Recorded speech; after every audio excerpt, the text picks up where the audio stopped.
Hello friends, welcome to KSLV talks. ఈ రోజు ఈ వీడియోలో మనం తెలుసుకోబోయే అంశం తెలంగాణ రాష్ట్ర అధికారిక పండుగ బతుకమ్మ. ప్రపంచంలో ఎక్కడా లేని విధంగా పువ్వులను పూజించే పండుగ.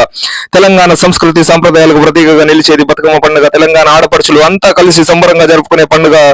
బంధాలను అనుబంధాలను గుర్తు చేస్తూ ప్రకృతిని ఆరాధిస్తూ తెలంగాణ సాంస్కృతిక వారసత్వాన్ని ప్రపంచానికి చాటి చెప్పే ఇదో పూల పండుగ. ప్రకృతిని పూజించే 9 రోజుల పండుగ. ఆ ప్రజలు ఆడి పాడి గౌరీదేవిని అత్యంత భక్తి శ్రద్ధలతో పూజించేటువంటి తెలంగాణకి ప్రత్యేకమైనటువంటి పూల సంబరం ఈ బతుకమ్మ పండుగ. 9 రోజుల పాటు సాగే పొద్దుల బతుకమ్మ రోజుతో గౌరవమ్మను సాగనంపడంతో ముగుస్తాయి. ఈ 9 రోజుల పాటు మహిళలు చేసే అడావిడి అంతా ఇంత కాదు. ప్రకృతిలో లభించే ప్రతి పువ్వుని ఏరుకోరు తెచ్చి రంగురంగుల పూలతో బతుకమ్మలు పేర్చి నిత్యం గౌరీదేవిని తమ ఆటపాటలతో పూజిస్తారు. అందరూ కలిసి సంతోషంగా ఆడుతూ పాడుతూ బతుకమ్మ ఆటలు ఆడతారు. ఎంగిలి పూల బతుకమ్మతో ప్రారంభమై ఈ వేడుక సద్దుల బతుకమ్మతో ముగుస్తుంది. బతుకమ్మ జరుపుకోవడానికి ఉపయోగించే పూలకు కూడా ప్రత్యేకమైన విశిష్టమైన ఔషధ గుణాలు కూడా ఉండడం విశేషం.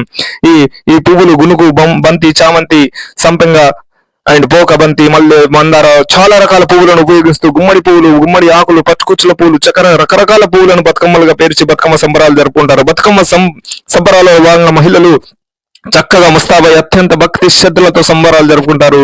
చిన్న పెద్ద అందరూ తేడా లేకుండా అందరూ కలిసి పాలు పంచుకుంటారు. తెలంగాణ సంస్కృతిని, గ్రామీణ జీవనాన్ని ప్రతిబింబించేలా జానపదాలు పాడుతూ ఈ పండుగ జరుపుకుంటారు. రాగి పల్లెంలో గుమ్మడి ఆకులు పేర్చి వాటిపై తంగేడు, గునుగు పువ్వుల మధ్యలో రకరకాల పువ్వులను పేరుస్తూ ఎక్కువగా ఉపయోగిస్తూ పువ్వులను త్రికోణాకారంలో పేర్చి దానిపై పసుపు గౌరమ్మను తయారు చేసి పెడతారు.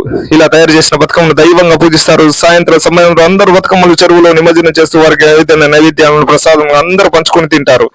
సో ఇటు ఊరు ఆచారాలు, సంప్రదాయాలు, పద్ధతులు తెలిపేలా బతుకమ్మ సంబరాలు, ఆటలు, పాటలు జరుగుతుంటాయి. పురాణ ఇతిహాసాలు, కథలు మొదలుకొని తెలంగాణ వీరుల జానపద వృత్తాలు కూడా వారి పాటల్లో ఉండడం గమనార్హం.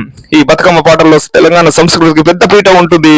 సో ఈ పువ్వులు ప్రతి ఒక్కరు ఇక్కడ ఉపయోగించేటువంటి బతుకమ్మ పువ్వులు ప్రతి ఒక్క ఔషధ గుణాలను కలిగి ఉండి ఇవి సాయంత్రం పూట వాళ్ళు చెరువులో నిమజ్జనం చేయడం వల్ల ఆ చెరువు యొక్క నీళ్లలో ఈ ఔషధాలు కలవడం.